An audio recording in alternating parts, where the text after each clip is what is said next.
Hello, everyone. Welcome to tonight's program, Shooting the Diesel That Did It, presented by Kevin P. Keefe. My name is Haley Page, and I'm the Exhibition and Events Coordinator at the Center for Railroad Photography and Art. Tonight's program, we're going to hear from one of our favorite presenters, who also happens to be one of our board members, who just can't seem to help himself from continuing to put together fascinating projects for our community and beyond. Strange addiction. Yeah, so before we get started, though, I'm just going to run through some quick housekeeping information on Zoom webinars controls, as usual. As a reminder for returning viewers, as well of those of you who are joining us for the first time tonight, we use Zoom webinar for presentations. This means that audience members do not have access to their personal audio or camera during the event, but you can change how you'd like to view your presentation in the top right corner of your Zoom screen. Just hit that view icon. And you can kind of adjust for whatever kind of suits your taste. And then at the bottom of your Zoom screen, you'll see a number of other icons. Please use that chat function like so many of you are using right now for any comments you have during the presentation. By selecting everyone, you will ensure that everyone, including all of our panelists and all of the other attendees, can see your comments. And then please use the Q&A icon to submit any questions you have for Kevin. Following the presentation, we will host a Q&A session. If you have a question at any point during the presentation, just make sure to post that in the Q&A, not to the chat, to ensure that we see it. We'll try to get through as many questions as we can, and we'll mostly be looking in that Q&A queue and not as much the chat, because you can quickly lose the comments as it goes along. So just make sure to put those questions in the Q&A and the comments in the chat. And we will be recording today's program, and everything will be made available on our YouTube channel early next week. I'll drop that link in the chat now. It's youtube.com/realphotoart. And just share my screen for the next bit here.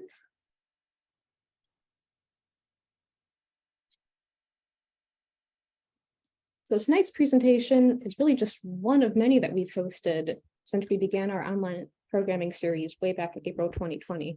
What began as a pivot during COVID to keep bringing you guys content during some difficult times has turned into a staple component of our outreach and community engagement.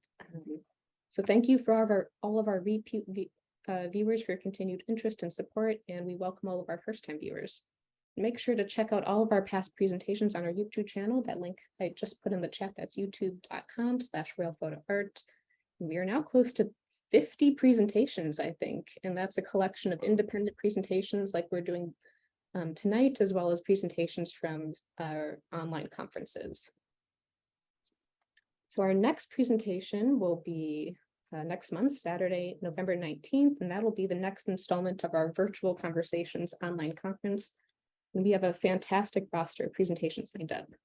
You'll hear from Bryce Douglas, who will cover a variety of topics, such as behind-the-scenes look at what goes into being a boomer worker on the seasonal railroads. And he'll also give us a closer look of what's left of the Milwaukee Roads Lines West, and also some behind-the-scenes look at the Alaska Railroad. Andrew Lynch will walk us through the process of putting together one of his highly detailed track maps. These maps contain an incredible number of historic sources with on-the-ground surveys. They examine not so much what's there today, but how a city has continued to evolve over time. And you can read more about Andrew's work in our 2020:3 summer issue of Railroad Heritage. And then we also have Emily Moser, who will take us on an exploration of Stockholm, Sweden's Tunnelbana, which is considered the world's longest art exhibition, and whose urban and artistic designs are changing the way Swedes interact with their commuter transportation. And you can also read more about Emily's project in our 2022:1 winter issue of Railroad Heritage. Both of those are a benefit of membership, and you can, if you're not a member and you haven't been a member since those issues came out, you can order copies of those on our website. And then to wrap us up, we'll also hear from two members of our collection staff, Archivist Adrienne Evans and Associate Archivist Heather Sontag, and they'll be giving some processing updates on the center's ever-growing collection. Registrations for virtual conversations is open now, and you can sign up for free at realphoto-art.org/event/virtual-conversations-2022. And now, Ron, maybe you can put a clickable link of that in the chat at your leisure. Will do. Sorry to throw that on you real quick. Now a little bit more about us real quick. The Center for Railroad Photography and Art is a membership supported organization. Everything we do stems from our mission to preserve and present significant images of railroading.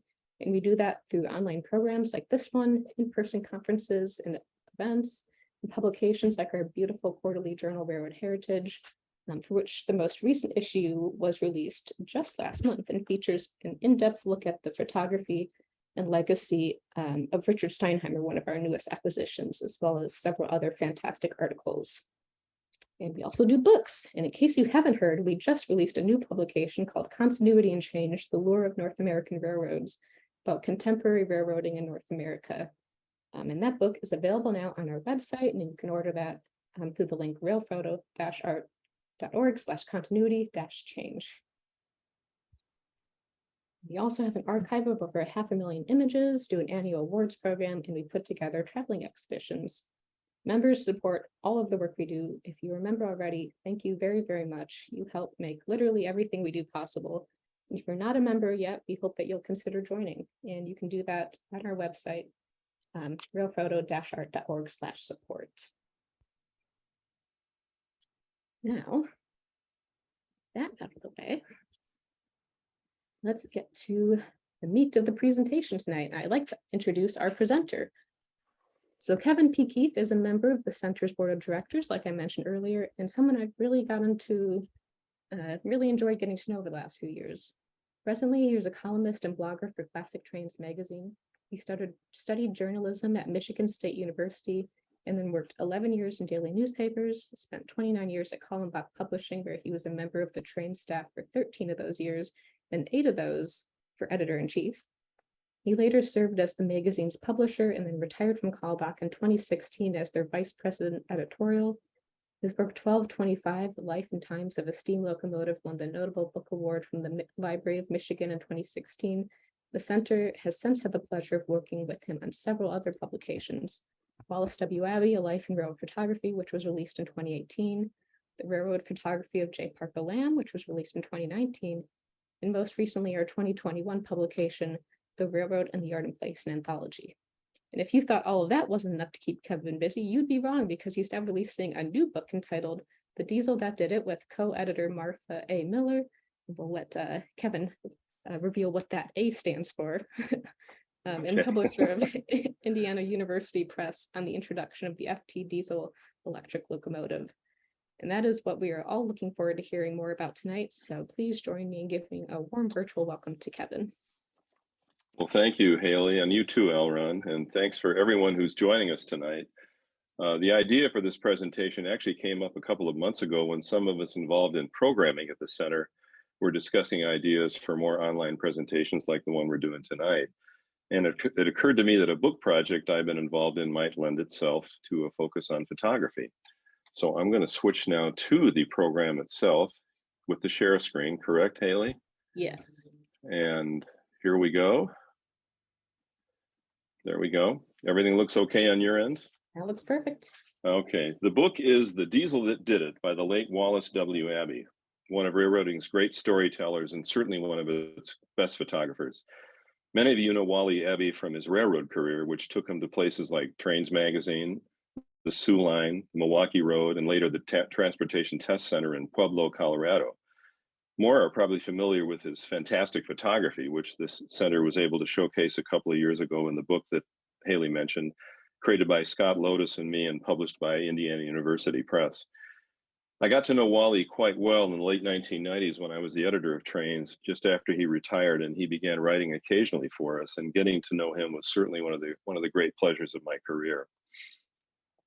Wally was also notable as a book author, first for his widely acclaimed book about Sioux Line diesels called The Little Jewel, published in 1984 under his Pinion Press trademark, and now for The Diesel That Did It, a history of the development of Electro-Motive's FT of 1940, the first widely successful mass production diesel locomotive. As we've been saying lately in anticipation of the book, the FT was the machine that put the steam locomotive out of business. Wally wrote a substantial portion of the book in the 1990s and into the early 2000s, but health problems ultimately forced him to put it aside. He tried working with a couple of collaborators to finish the project, but sadly he passed on in 2014 and the book remained unfinished. Then about 3 years ago, I was contacted by Wally's daughter, Martha Abbey Miller, there's what the A stands for, herself a professional in the communications field. Martha wondered if I might point her in the direction of someone who might have some ideas about how to finish her dad's book. And while I'm not really an expert in diesel locomotives, I thought about it for a while and I finally said to her, well, what about me? So things clicked into place. We jumped into the project feet first, and about 18 months later, after hundreds of hours of editing, researching, writing captions, talking on the phone, we submitted the finished manuscript and the photos to Indiana University Press, with whom Wally had originally contracted to do the book back in 2000. Now, more than a year later, the book's nearly finished. In fact, I talked with Martha this afternoon, and we hope to see a copy of the book any day now. It's just about due. Of course, a hallmark of the book is its photography. Some of it's by Wally himself, which automatically would set the book apart. But to be honest, Wally was too young to photograph the FT during the years of its development and its famous barnstorming tours of 1940 and 41. But along the way, he collected a considerable archive of images, with large groups of pictures coming from Electro-Motive, the Santa Fe, the Kansas State Historical Society, the Kalmbach Library, and other important archives. Together, they represent what, to me, seems to be an unusually complete visual record of the introduction of new technology. Hence tonight's title, Shooting the Diesel That Did It. Alas, many of the photographs don't carry the photographer's names, such as the nature of industrial and publicity pictures. But even in anonymity, their talent endures. Meanwhile, you'll also see some names of people you undoubtedly recognize, certainly Wally Abbey, but also Jack Delano, R.V. Nixon, and Otto C. Perry. And there are lots more memorable images in the book, photos that are not part of tonight's presentation. So let's jump into the images themselves. And I hit the down arrow, Haley, but nothing's happening. Try hitting the right arrow. It's not working either. You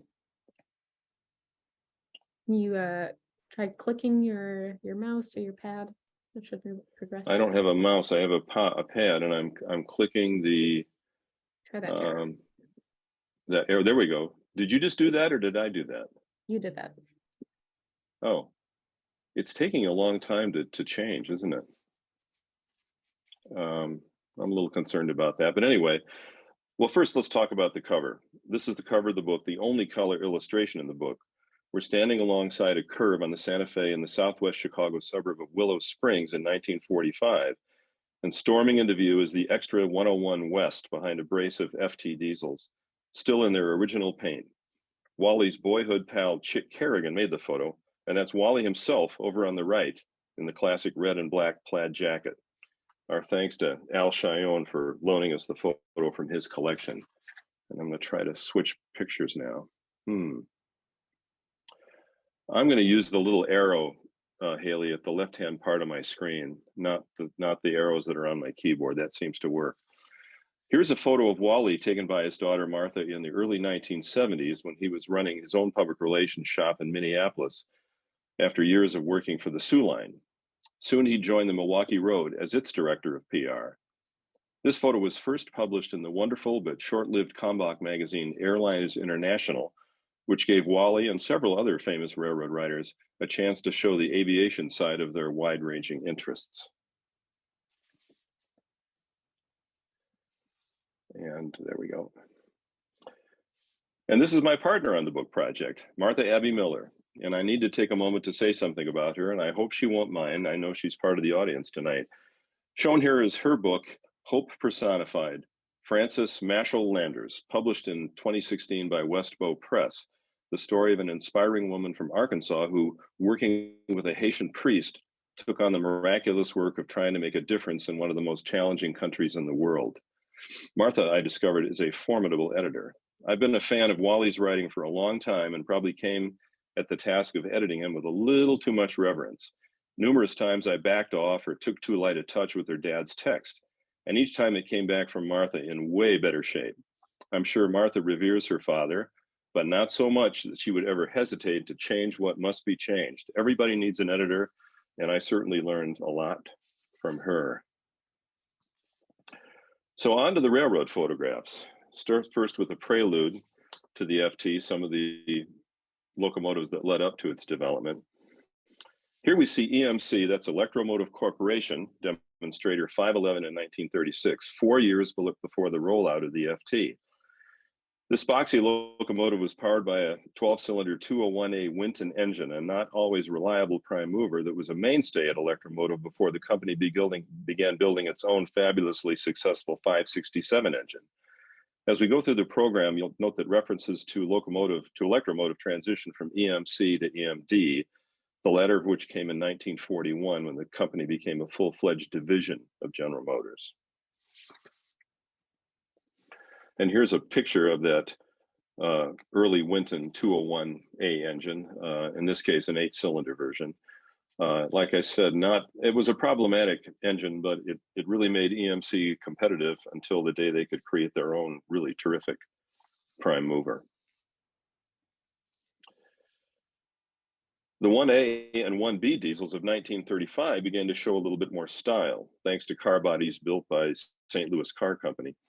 Ungainly they might appear to us now, but that did not deter this group of Santa Fe brass, resplendent in three-piece and double-breasted suits, from posing with the diesel on the east side of the Dearborn Station train shed in Chicago. And here's what Abbey had to say about those early boxy units. Quote, "Put it in a plain brown wrapper," said EMC's Dick Dilworth, a typical comment from a man who worked with a carpenter's pencil and a fat roll of butcher paper. To hear him talk about how a locomotive should look, he must have thought the boxcar was the most beautiful engineering achievement in railroading, unquote.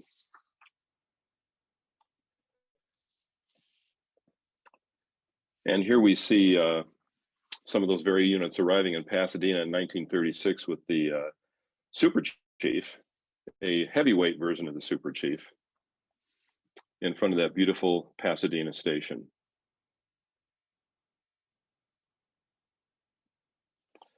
This homely thing is actually a 1938 rebuild of the 1B seen in the previous photo, converted to be single-end high cab unit with a 3-axle truck, replacing the original 2-axle truck at the front of the locomotive.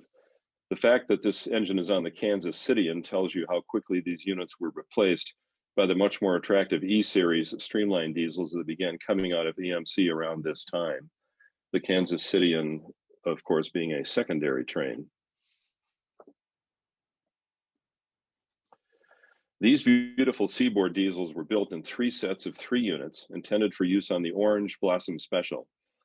And I included them here because, and they're in the book, because these were the first commercially sold diesels to feature EMC's new 567 engine. And these were posed at on a roundhouse, presumably on the Seaboard in 1938.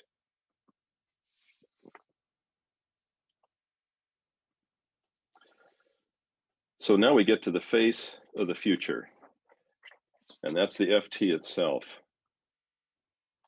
And I wish we could see these in color tonight. Oops, hang on, I dropped one of my sheets here. This is the first production FTs in their very attractive olive, black, and gold paint scheme, painstakingly concocted by DuPont. The locomotive was known within EMC as the Model F Standard, capital S in Standard, but officially designated the FT, Abbey says, for Freight 13, reflecting the locomotive's 1,350 horsepower. And although the entire 4-unit diesel was numbered 103, each unit carried a separate serial number. And this is what the famous EMD Bulldog nose looked like in construction, with an elaborate set of jigs and patterns to get the curves just right. Although the FT had a much more blunt version of the nose than the earlier E units, some of those same jigs and patterns for the passenger diesels were used on the FT.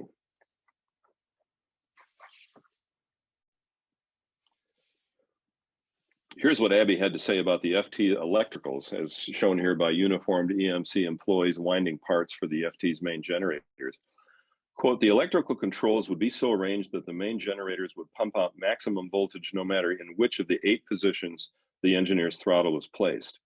Thus, at low speeds, the locomotive would be incredibly powerful compared to anything the railroad world had yet seen, unquote. And here's the so-called Blomberg B truck, or two-axle truck, named for EMC designer Martin Blomberg and extrapolated from the earlier three-axle trucks built for the E units. And you can see here in the photo that only one of the two generators have been installed within the frame of the truck, taken on the shop floor at LaGrange.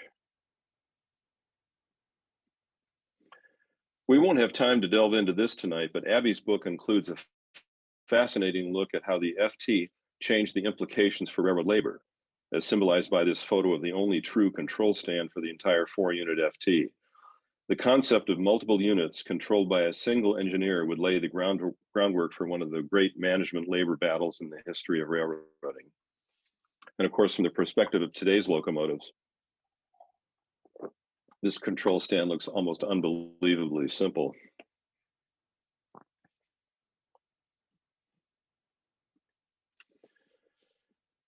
In the book, Wally has a lot to say about the 567 engine, including this.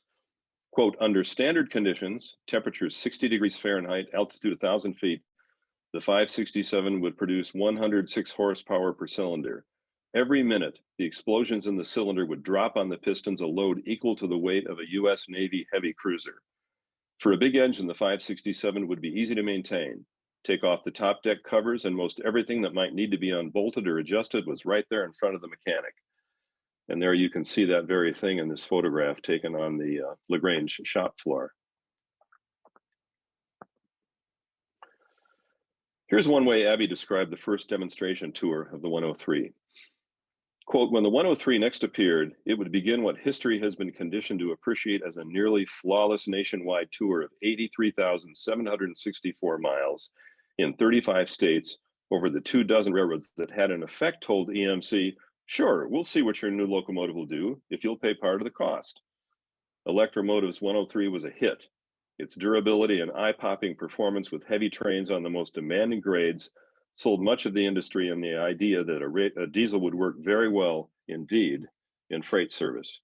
And here's a shot in 1940 in May taken at the Burnham shops, near the Burnham shops in Denver on the Rio Grande.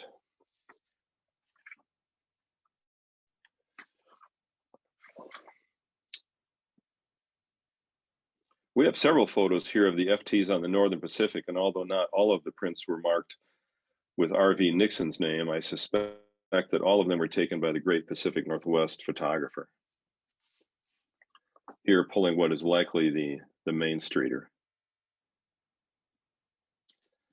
Here's the first of a few shots by Jack Delano, the famed Farm Services Administration photographer, whose work was the foundation of the center's exhibit of a few years ago, Railroaders, which is now on display at the historic Pullman Foundation in Chicago. Delano worked for the FSA during 1942-43, part of a larger project to document how the nation was functioning during wartime. His photographs, both black and white and color, reflect the challenges and the dignity of what it meant to be a railroader during the steam era. And here you got a great shot of an approaching steam locomotive on the Santa Fe at Ash Fork, Arizona. Given that the official start date of the tour of the 103 was November 25th, 1939, this is one of the earliest photos of an actual demonstration run, in this case on the Burlington at the end of its famous racetrack out of Chicago.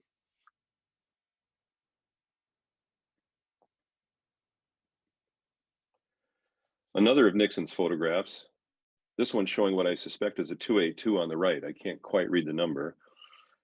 I love the contrast of the bright, clean diesels standing out against a backdrop of coaling and water towers, the very symbols of what steam was up against when measured in terms of cost and infrastructure.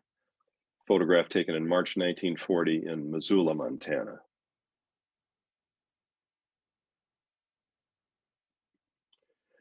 Ditto the same sentiment at Blue Island, south of Chicago, where here we see the FTs skirting another massive steam facility used by the Rock Island and the Wabash.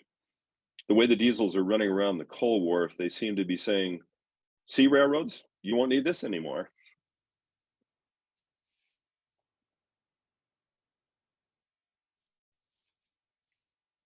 Another Northern Pacific shot, again with no photographer's name on the back of the print, but I suspect it was from Ron Nixon. By the way, Ron, who lived from 1916 to 1989, donated approximately 20,000 negatives of his to the Museum of the Rockies at Montana State University in Bozeman, and many of the images are now available online. Here's another Nixon shot, this time appropriately marked on the print in the Kalmbach Library, showing the main street here southeast of Missoula. And you can clearly see the dynamometer car right behind the diesels. Lewis Freeman was working for the Reconstruction Finance Corporation, a New Deal federal agency, when he rode along with the FT demonstrators and made what looks to be a very frigid stop in the panhandle town of Canadian, Texas. I suspect the legendary railroad president John W. Barriger was along that day, as these photos came from the Barriger Library in St. Louis. Canadian, Texas, by the way, was the hometown of financier Robert R. Young, famous for his bitter takeover of the New York Central in 1954. And Freeman took two pictures in a series here. This is another of his shots at Canadian, clearly showing the dynamometer car.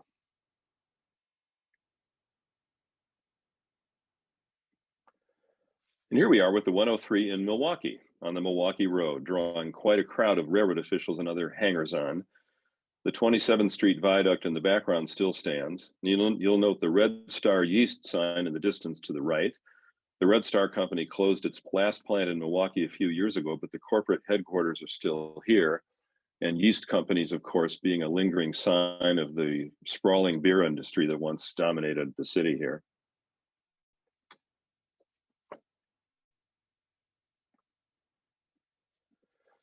Not long into the big demonstration tour, members of the crew posed for this wonderful group photograph at Keenbrook on the edge of Cajon Pass, and still very much a destination for railroad photographers today. All the people it took to run the tour are here: trainmen, technicians, management types, of course, and a dining car crew to make sure everyone got fed. They all look like they're having a fine time. So next we move on to the second of the big tours, and this was Santa Fe's introduction of the FT once it made the decision to start buying these diesels. Here's a photo taken from inside EMC's still new factory at LaGrange. Although the print caption doesn't say, I suspect the FT car body is being lowered onto shop trucks. These don't look to me like complete Blomberg trucks. The primer on the unpainted nose, though, betrays just how much effort it took to get those compound curves just right.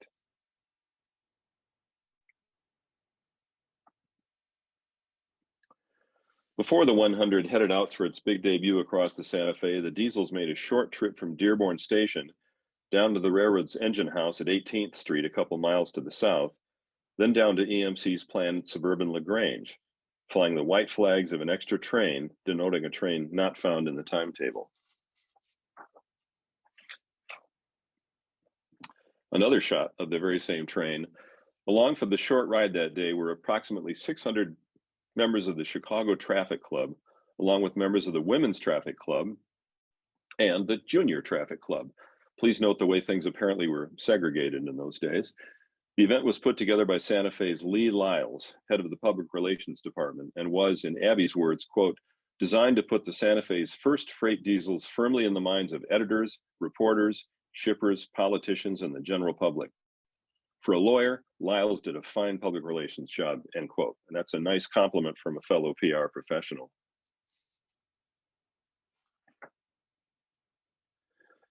With his ever-present pipe in hand, EMC's Dick Dilworth proudly shows off some aspects of the new FT to John Morris, who then, near as I can tell, had the title of Assistant Director of Motive Power on the Santa Fe.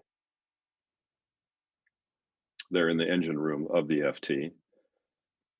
And here, with the latter smoking his pipe this time, are Morris and Dilworth in the cab of the FT.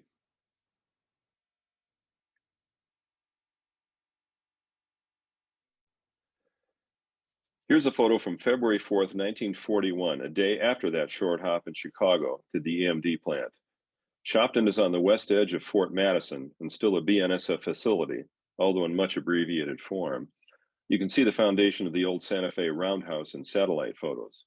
This photo does a good job of showing what the railroad was learning, that you didn't need grandiose facilities to fuel an FT. Just a couple of strategically parked tank cars will do just fine. And another view of the 100 on that debut trip at Shopton, Iowa.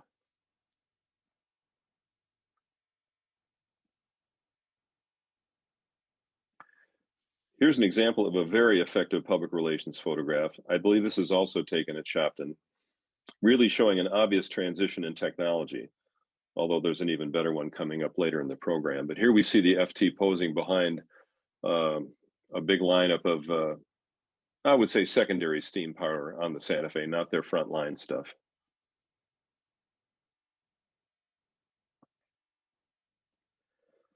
As the 100's tour continued west, it paused in Topeka, where the railroad got a photograph of longtime Santa Fe Chief Mechanical Officer John Purcell posing with the preserved 280 steam locomotive 2414, which Baldwin built in 1880.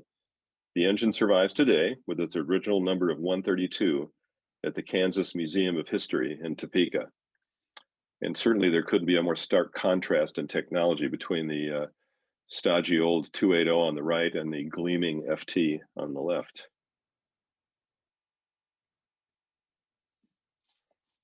Here we are in Pampa, Texas, which turned out in force to see the 100's arrival.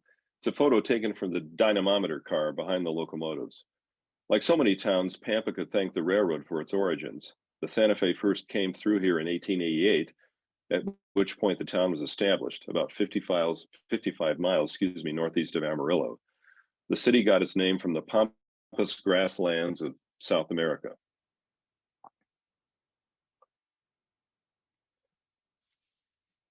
From the perspective of 2022, I'm frankly not sure what I think of this photograph, except to note that the Santa Fe had a long and celebrated relationship with the various tribes of the Southwest, and certainly made the most of Native American iconography. Here's what Abby had to say about what you see here in this photograph. Quote, the 100 stopped at Gallup for a notable ceremony. Native Americans of the Pueblo and Navajo tribes christened Santa Fe's 100 lightning wagon in the Navajo tongue. Famous Western personages were on hand at Gallup to help introduce the 100, according to the Gallup Independent newspaper. Henry Chi Dodge, venerable former Navajo war chief, was there, as were Navajo Chief Many Goats and his brother Gambler, and Taos dancers White Eagle, Deer Leader, Deer Followers, and Talking Water. On hand were also John Wetherill, Indian trader and one of the discoverers of the Mesa Verde, or certainly one of the European descent discoverers of the Mesa Verde, I should add, Wally, and Roman Hubble, operator of Navajo Tours. The festivities at Gallup took all of 15 minutes, and then the 100 was underway again, unquote, said Wally. And here is another view of that same ceremony with the Taoist dancers in front of the FT in Gallup.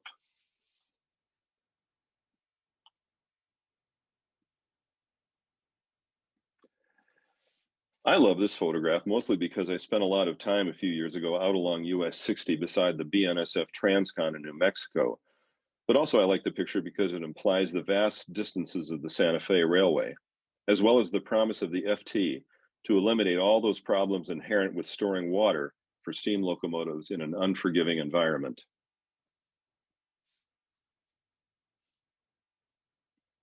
Here's another shot from the train, this time from the vestibule of one of the business cars, somewhere further west in Arizona.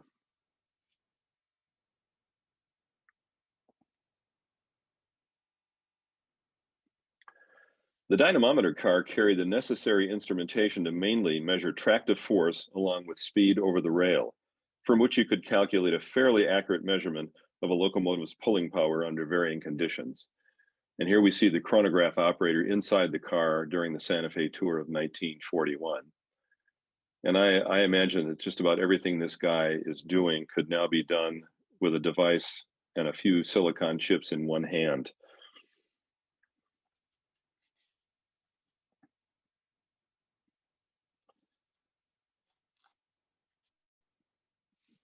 Here we see some Santa Fe officials watching the railroad from the cupola of the dynamometer car. The man on the right is keeping track of mileposts.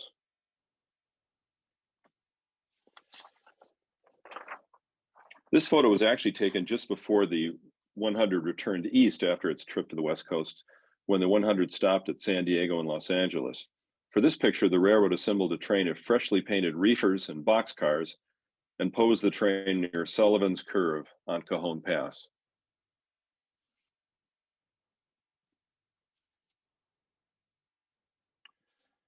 And here's the 100 at Redondo Junction in Los Angeles, still a key maintenance facility for Amtrak, and coincidentally, the usual storage site for Santa Fe 484 number 3751. You can see what a sensation the FT caused back in 1941. In his book, Abbey quotes an exuberant story from Diesel Power magazine, which had a correspondent aboard for the whole trip. As the magazine put it, quote, "The last part of a three-cornered chapter in the dieselization of American railroads was completed at Los Angeles, February 8th, when the big EMD locomotive with its four 1,350 horsepower units clicking like the proverbial Swiss watch rolled to a stop just 72 hours out from Argentine Yard, Kansas City, 1,700 miles away, and boasting a record running time of 55 hours, the difference being consumed by side trips to Topeka and many stops to let local people inspect the latest diesel creation," unquote. I was struck also by the fact that the crowd looks to be, anyway, to me, almost 100% male. I suppose that would be expected at this time. Another stop for the 100 was the Spanish colonial revival station at San Diego. The station was built in 1914 to coincide with the celebration of the Panama Canal. This was the westernmost stop for the 100 on the big trip. And like it everywhere else it went, it drew another huge crowd beside that beautiful station.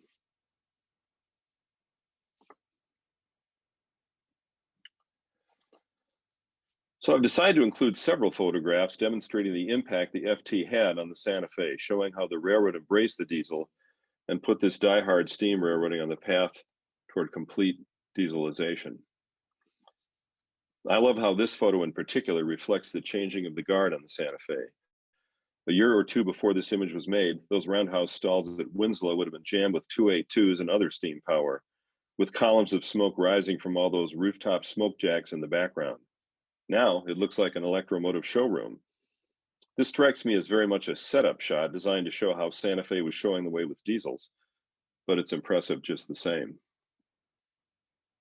And I might note that this photo came from Stan Kistler's collection, and as many of you know, we recently lost Stan, who died a couple of weeks ago, and was certainly one of our great photographers and quite a wonderful gentleman.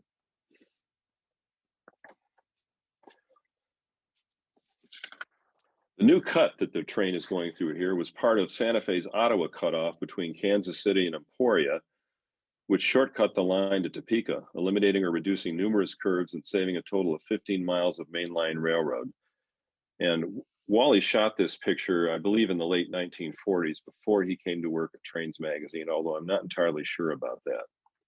But it's a dramatic shot, and it just shows you that Wally was up for any kind of photograph, including a going away shot, which a lot of photographers in those days wouldn't bother doing. Jack Delano's talent for depicting the lives of railroaders comes through in this portrait of engineer George Bertino at the throttle of an FT, taking wartime tonnage westward out of Winslow, Arizona. Never mind the rather clean Spartan interior of the diesel's cab, engineer Bertino is still dressed like he's manhandling a 210-4, with his gauntleted arms, his heavy denim overalls, and of course that classic engineer's cap.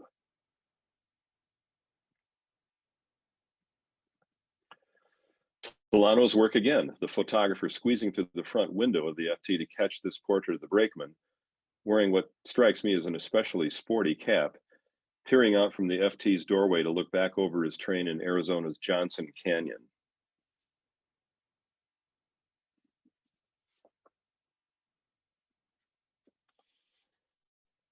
It would be wrong to see that the FT eliminated the need for Santa Fe to invest big money in locomotive infrastructure, as witness this brand new run-through fuel track at Williams, Arizona, not far from the Grand Canyon. But it's decidedly less imposing than the water towers and coal docks it inevitably would replace.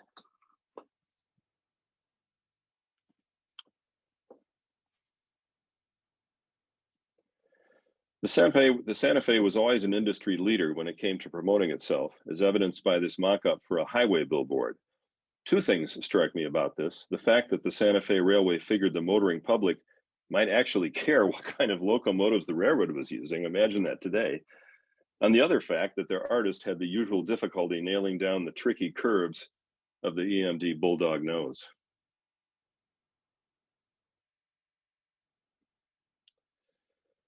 Doing it with diesels. I love the headline on this Santa Fe window display, which I'm guessing looked out over the sidewalk or maybe an interior corridor at the railroad's headquarters at the Railway Exchange Building, 224 South Michigan Avenue, Chicago. I also can't help but note the railroad's description of the FT as a single locomotive of 5,400 horsepower, not an assemblage of four separate 1,350 horsepower units.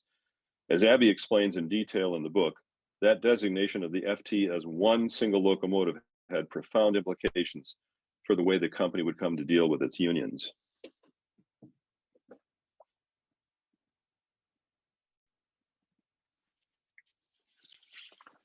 Here's a great example of how Wallace Abbey could cram as much railroad context into a photograph as possible and still somehow keep the composition clean. Here we see FTs leading a westbound freight across Bridge 9C over the Chicago Sanitary District Canal just east of McCook, Illinois.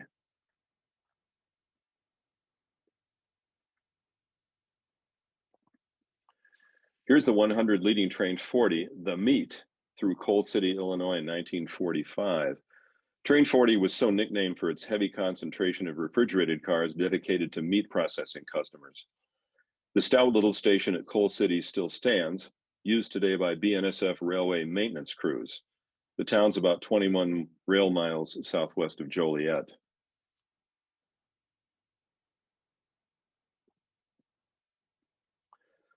The expansion of the FT fleet sparked a new investment across the railroad, including this new diesel shop at Barstow in 1948.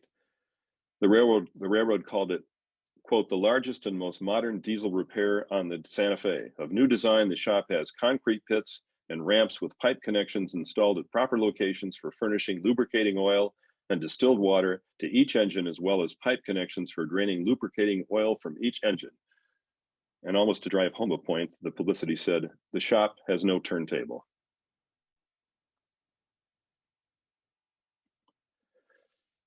This photo was made while Abbey was working on his 18-page feature for the January 1954 issue of Trains called Super Railroad, exclamation point. Ironically, this was the last major project Abbey did as a Trains staffer. Around the time that issue came out, he left Kalmbach for a public relations job with the Association of Western Railways.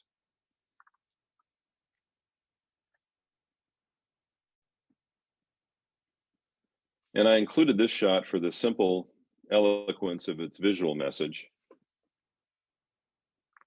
Here we see a bunch of F units on the shop floor at Claiborne, Texas, sharing the floor with a really ancient 280.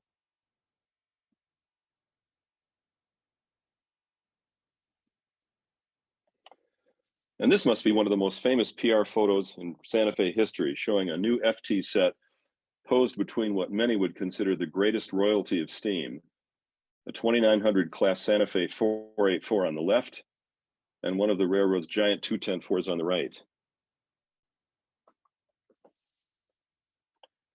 These huge Baldwins were about as capable as any steam locomotive ever built, but in the end, they could not compete with that flashy General Motors product in the middle.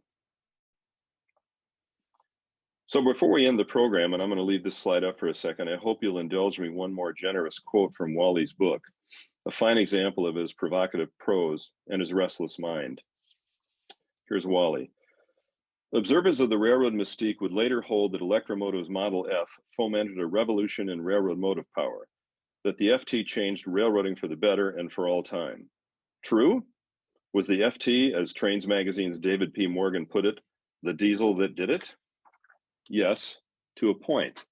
There's no doubt, all things considered, a suitable diesel could outperform a comparable steam locomotive to where really there was no contest. No other than steam locomotive of this era seemed truly to be a competitor. No other manufacturer who might have wished to field a contender had the armory and the arsenal of General Motors nor the head start. No locomotive builder other than GM had so aptly defined the ground it wanted to win. Still, it's fair to suggest it wasn't a single diesel locomotive, the FT, but its family that deserves the term ubiquitous across freight railroading. Together, perhaps the FT and its derivatives, the F2, F3, F5, F7, and F9, earn top honors. But neither should we overlook EMD's later GP7 and GP9 hood units, notable in their own rights. But might it be even more appropriate to nominate as the diesel that did it, not any particular locomotive model, but instead the prime mover, the Model 567 diesel engine that thrummed inside all of them? Well, good points, Wally, and well taken. And with that, that's the end of the program. I have one more slide here that I want to show you just to thank, I hope all, but certainly most of the people who not only helped with the program tonight, but help with the book. Obviously, the author, Wallace W. Abbey, my partner in editing this thing, his daughter, Martha Abbey Miller. Greg McDonald wrote our foreword. Fred Fraley gave us some advice along the way. Michael Iden reviewed the manuscript for us. Tom Hoffman at Kalmbach, the librarian, has been a really cooperative source for me. Robert S. McGonigal, retired editor of Classic Trains, encouraged me in this project.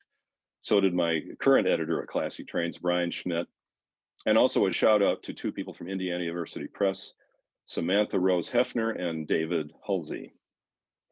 So with that, Haley, I'm ready to turn over it back to you. All right, do you want to go ahead and stop sharing your screen? Yes, there we go. Yeah, awesome. Well, great job, Kevin. Thank you. It impresses me how you're able to put together such thoroughly researched and interesting presentations right after each other, it feels like.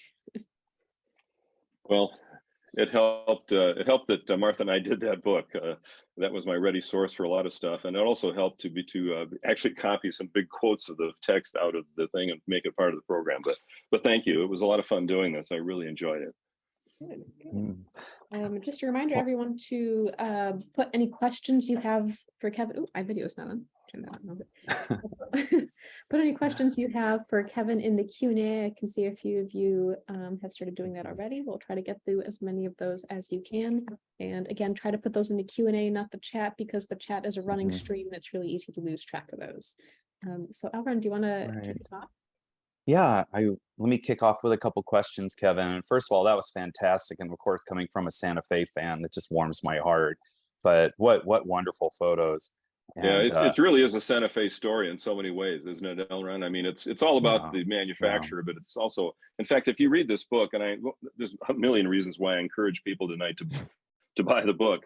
But as part of the book, which we didn't even touch on tonight, Wally has a chapter in which he gives you a fantastic description of what the Santa Fe Railway looked like in 1939. It's really quite a thrilling piece of writing. Oh, no kidding. Say that again. You broke up just for a second.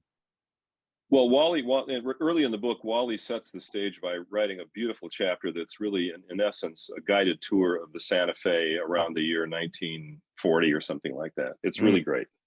Oh, wonderful. Well, I have two quick questions to kick things off, and I do see there's some starting to build up in our Q&A, but I noticed in the chat, someone asked if the term covered wagons was originated at Trains Magazine. Could that have been a David P. Morgan? Boy, that's a really good question. Or is that maybe a J. David Ingalls term? You know, I'd almost be willing to credit Ingalls more than I would Morgan. I don't really know. I mean, I started reading Trains in 1965, and they were already saying covered wagons. So to me, it's been a word I've associated with railroading since I was 14 years old. That's a really good question, and I think I'm going to do some research on that. Okay, we'll have to track that one down. Yeah. The other question is, I noticed someone in the chat pointed out that the FT 4-unit set was connected by drawbars, but earlier today I was reading this issue of Classic Trains, and I noticed that Santa Fe asked for theirs to be as separate units with just standard coupling. Is that sound correct? Can you clarify that? I believe that's correct. That's not something I consulted for the presentation tonight, and it's been a few months since Martha and I signed up on the manuscript. But I think Santa Fe didn't want to go to that trouble because I think they realized what the hassle would be to try and separate these units. And somehow they finessed that with the unions, even though they were coupled and could easily be separated, they still considered it a single unit, at least for a while. I did make one mistake in the narration, and I realized today looking at another photograph. I believe that 4-unit set had a cab unit on the other end too. It wasn't 1A and 3 Bs. Oh, it right. was an A and a B and a B and an A. Right, got it. Oh, thanks so much. Haley, did you want to go ahead with Q&A? Yeah, we got some great questions coming in.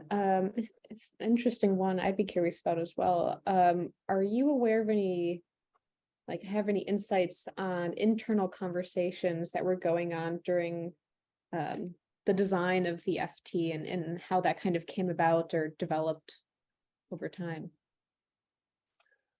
Well, there's quite a bit of that in the book. Wally's, his research over the years was fantastic. And that's kind of what I'm saying. Honestly, it's by the book. Yeah, he managed to intercept a lot of conversations and that sort of thing, mainly from EMD more than I think than from Santa Fe. But a lot of that stuff is in there. Now, I don't want to make it sound any juicier than it really is. A lot of this is really just basic engineering information. But the chapters that cover the labor situation that grew out of the introduction of the FT is pretty fascinating, as the unions, could clearly see that this was going to threaten some people's jobs. It certainly did. Mm-hmm. Mm-hmm. Yeah, sure. And are you aware of the current status of the original FT units, where they would be or who may own them if they're privately or publicly owned? I was going to look that up before the program. I believe the original 103 is at St. Louis at the Museum of Transport. Yeah. Isn't that true, Elron? I think that's the case. I believe it's an AB, so it's half the set. I believe is. I did not confirm that. Yeah. Yeah, I mean, it's been beautifully restored, and I mean, I've seen photos over the years, but I believe you're right. I'm sure someone will clarify it if we're not right on the location, but definitely the AB set has been saved. Yeah. Yeah, not sure of others though.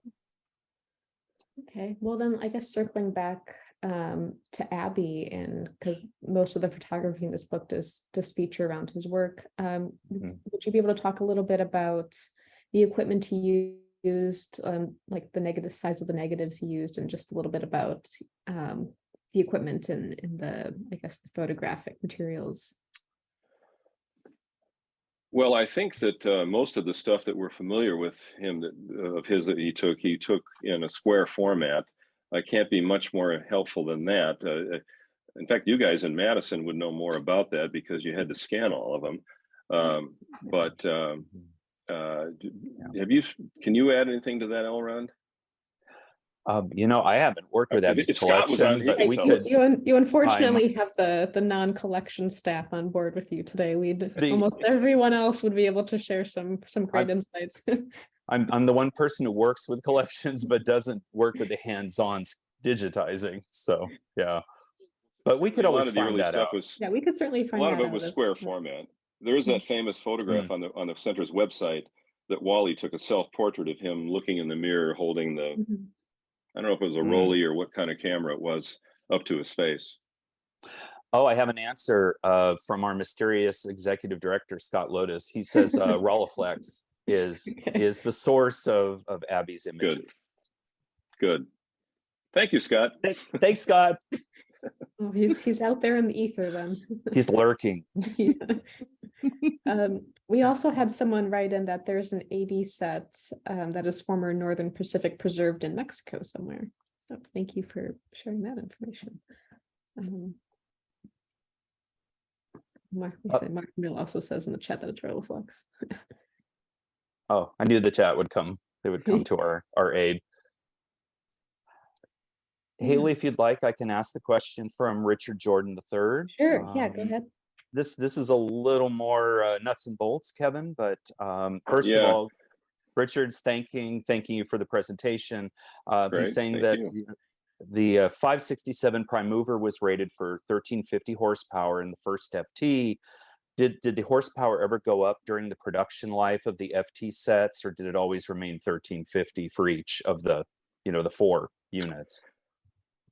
I'm just going to have to be honest and say I don't really know. I'm certain that the horsepower went up, although not by very much. I remember later in the book, the parts of the book I did not use for tonight, Wally talking about upgrading of the 567. I don't know if Greg McDonald is watching tonight, but he knows the answer to that, like he knows his own name. But unfortunately, I do not. I did read that particular classic trains was really a big help in advance, and I did read about several fine tunings, and there was an upgraded version of the 567 that Santa Fe got even from the demonstrator, but Right. it didn't really get into the horsepower. All I saw is that an AB unit was basically 2,700 horsepower, and then there were, then you obviously had a 4 unit set. Right. So hopefully that helps a little bit, Richard. Kevin, would you be able to speak to, so, I mean, most of this presentation is about the introduction of this, great new technological advancement in the world of railroading. But as you kind of alluded to, it did put a lot of people out of the job. So can you speak to kind of those real steam first fans at the time and how they kind of looked at this new kid on the block coming in and perhaps really changing well, there's a lot of ways to answer that, and of course I can see who asked that question, which I would describe as an impertinent question. No, not really. I'm just teasing her. It's funny. I think a lot of the people that loved steam in real time, in other words, at the moment of the transition, were bitter about it. And I'm not going to talk about railroad employees because I wouldn't be so presumptuous to make assumptions about them. But I do know, and we all know from the center's work, that a number of really, really good steam photographers walked away from the whole thing once the diesel came on. They had decided in their mind that diesels were not nearly dramatic as steam. They weren't worth photographing, or they just didn't appeal to them personally. Of course, that's their right. And I can also say that Trains magazine's circulation dropped precipitously in the late 40s into about 1951 or 52, when the steam locomotive was disappearing, which just underscores what the photographers were experiencing, which was that this love of steam railroading was what really meant something to people, and that loss of it was just more than they could bear. I'll give credit to Morgan. I think one of the hallmarks of his great career at Trains, there were so many hallmarks, but one of them was his ability to make the diesel locomotive interesting, or if you will, even sexy. I mean, Morgan worked really hard in the 50s to not only acknowledge the greatness of steam, but also say, hey, look, diesels are here, and it's way more interesting than you might give it credit for. So as for somebody my own age, baby boomers or younger, I'd like to think that there isn't any sort of steam first thing. I mean, I know a lot of people who love steam locomotives more than they do diesels, but in my case, I love steam, but where I grew up, there were no steam engines left at all. It was all diesel. I grew to love all of it. So I don't think that's as acute as it was, but it certainly was a big thing in the early 50s, and probably threatened to put Trains magazine out of business until Morgan got in there and figured out how to rejigger the formula of the magazine. Mm-hmm. So was Trains magazine really the only publication at the time that was kind of showing this new face of the diesel when it was first introduced? Probably the only one that was, it was probably, Haley, the only one that was celebrating it. Certainly Railroad magazine was around in the late 40s and early 50s. I don't know if it was still called Railroad Men's Magazine then, or just Railroad Magazine. But boy, Railroad magazine really was all about the old days of sitting around the pot-bellied stove in the caboose and trading tall tales, and what it took to run a steam engine, that sort of thing. So I think in many ways, Morgan's was kind of a lonely fight. He knew a lot of his readers were going to be difficult to convince, and his was the only magazine besides Railroad, other than the trade titles, and of course the trade titles were all in on diesels because they had to be. Interesting. Okay, we have another question. Do you have a sense of what the initial cost was for those first FT units, and what that would have been compared to like a 484 or 210-4? Oh, that's an excellent question. And if we, if Mr. Mitchell, I can see who asked the question, if he wants to send us an email, I'll find out. I don't know. I honestly do not know, but that would be interesting because I know that those early diesels were very expensive. And I know Morgan used to write about the cost of the diesel, but it would be amortized more quickly just because of the reduction in maintenance costs. So big money up front, way less money on the back end. But to get a precise figure, I'd have to do some research, and I'd be happy to do that. Mm-hmm. We'd all be interested to know, yeah. Mm-hmm. So Kevin, you are releasing this book with Indiana University Press, who we also partnered with to do our Wallace Abbey book. Yeah. Do you have a sense of where their interest comes from doing so many railroad topics? Because they do quite a few railroad books, being quite a commercial publisher. Your partnership came about with them. They've been at it for many, many years, of course. Some of this goes way back to two men in particular, and one of them, I'm not going to remember his name, which is a vexing problem these days, but the other one was Bill Middleton, of course. They managed to hook up with the Indiana University back in the late 90s or early 2000s and start the series that IU has been doing ever since, and it's been wonderful what they've done. Of course, one of our own directors, H. Roger Grant, on the Center's board, is also a member of the advisory board for IU Press. And I think that's one of the reasons why IU has this sustained interest in railroading, is it has an advisory board that includes a number of people involved in railroading. And yes, Bill, his name was George Smirk. It was George Smirk and Bill Middleton who really galvanized the whole effort at IU Press. And to their credit, they've kept it up ever since. And I think Martha and I have been very impressed with the relationship we were able to build with them. So I cannot predict what they will do. I have no idea what their strategic plans are, but everything looks to me like they have a sustained interest in railroading as a topic for their book line. Interesting. Well, Kevin, I have one last question for you. From an author's point of view. I'm curious about when you entered this project, picking up, Abby's book. How far along would you say it was? Was there maybe 50% of it kind of loosely assembled, or what kind of state would you describe it was in when you and Martha, attacked it? Well, actually, it was a little daunting at first, because truth to tell, Martha would have her own estimate, but I'm guessing the book was, I'm going to say it was 60% done. And 40% is a lot. But Wally's health situation was such that he really couldn't put it together the way he wanted to. So at first he was looking for writers who could finish the book by, in effect, picking up the baton from him and doing a lot of the writing. And that was just way over. I was out of my depth. In fact, Wally never even approached me at that point, because I don't think he thought of me as that kind of person. He talked to a couple of other prominent railroad writers. I guess I shouldn't say who they are tonight, but they looked at it. And of course, everybody loved Wally and wanted to do it. But one in particular thought, oh boy, this is more than I can handle at this point in my life. So the book was put on the shelf for a while. Martha and I worked it over several times. And I won't reveal all the details of how sausages are made here, but we found a way, and she gets most of the credit for this, to tidy up the 60%, let's say, of the book we had into a complete tale.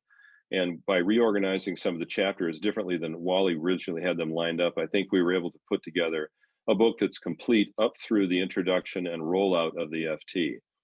Wally's book would have gone further into the late 40s and early 50s, as he dug into more of the details about how Santa Fe's motive power strategy evolved, and he was going to get a lot more deeply into the labor stuff, which was very dense and very tricky. Fortunately, we didn't feel it was necessary to go that deeply into that stuff. So that's kind of how it happened. We have a finished book, but we finished it by making some hard decisions about how we think we should revise what Wally had in mind. Well, I see Martha chimed in to say 60% is a good estimate. So it sounds like good. I'm glad you are on the mark. I'm glad she said that. If Martha agrees for me, I can sleep at night. Thanks, Kevin. She's a great editor. She really is. Wow. Can't wait to see it. Yeah. I just dropped the link for the diesel that did it in the chat. You can find that on the Indiana University Press's website. And Kevin, someone asked if the pictures from tonight's presentation are going to be in that book. I'm going to go out on a limb and say yes. Yes. Well, there might be 2 or 3 that I bumped into at Kalmbach that weren't chosen for the book that I thought, well, these are too good to pass up. I would say 98% of the book of the pictures that are in the presentation in the book, but lots more in the book. Wally has a fabulous chapter about Santa Fe steam power. I think it's a 2nd or 3rd chapter, just to set the stage for the FT. He gives you, an 18 or 14 or 16 page chapter filled with wonderful photographs that really tells you most of what you need to know about what made Santa Fe such a great steam railroad. So there's plenty to see that we did not see tonight. We saw about 63 or 64 pictures tonight, and there's a lot more where that came from in the book. Awesome. Well, yeah, it looks like some people are already heading there now. You're Good. already, definitely go check it out. I know we're all looking forward at the center to like getting a copy of our own and paging through it. Very good. Definitely going on my Christmas list. Right, and I've just dropped a few links in the chat there. Oh, unfortunately, they're not all clickable. Let me just remedy that real quick. That's no, it's not clickable again. Okay, well, Elron, do you want to? Do you want me to try? Sorry. And with that, well, Elron's being my chat editor, I'm going to start wrapping things up. So thank you, Kevin, for taking the time. Oh, you're welcome. Together this presentation, sharing with all of us. It was really fantastic. And thank you to our audience for joining us and sending in such interesting and insightful questions. We always enjoy going through the Q&A at the end. If you enjoyed tonight's program and you're not already, please consider joining us at the Center for Railroad Photography and Art. We are a membership-supported organization. All the work we do, all of our collections, publications, exhibition events like these, as well as our in-person conferences are funded by membership contributions.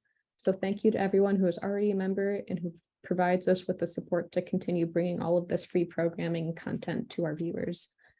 If you'd like to learn more about us, please visit our website. That's railphoto-art.org. You can learn a lot more about all the work we do, as well as how to join us. As a reminder, we are recording tonight's program, and that will be made available hopefully later this week on our YouTube channel. That's youtube.com/railphotoart. Our next online program will be our annual online conference, Virtual Conversations, and that will take place on Saturday, November 19th. And we'll hear from Bryce Douglas, Andrew Lynch, and Emily Moser, as well as some members of our collection staff. And you can register today for free at railphoto-art.org/event/virtual-conversations-2022. I'm going to put a new URL out there. That's going to be a little short. That's okay. Well, I was going to add too, if anyone is on social media, you can always follow the center's Facebook page, Instagram, and Twitter. We always announce these things and have live links in there too. Yeah. So thank you from all of us and for joining us. And thank you to Kevin and Elrond. And we hope to see you guys all next month. Good night, everyone. From Milwaukee. Okay. Right. Good night, everyone.